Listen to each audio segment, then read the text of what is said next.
Hi guys, this is your travel kit guide from Wendy's Ranch House, Baguio. Bakit kaya dumadami ang mga travelers na hindi na gumagamit ng towels from hotel o transient house?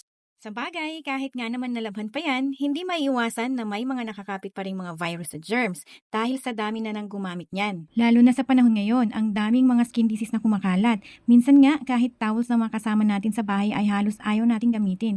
Paano pa kaya yung mga towels na ginamit na ng iba't ibang tao? Kaya naman, sinasuggest namin sa mga guests na magdala na lang ng sariling towel or gumamit ng ganitong handy disposable towels. Bago ibabad, pwede ka namang maglagay ng konting fabric conditioner sa tubig dahil unscented siya. Hassle nga naman kung bibili ka pa or magdadala ng malaking towel dahil madalas iniiwan din ng mga guest kasi ayaw nilang magdala ng basang towel pa uwi. Ang height ko nga pala ay 5'1" and ganyan po siya kahaba. Hindi siya singkapal ng regular towel pero napaka-absorbent naman pag pinunas sa katawan pagkatapos maligo. Pagkatapos ng 5 gamitan, ganito pa rin po pala siya kakapal guys. Hindi siya basta-basta na de-deform.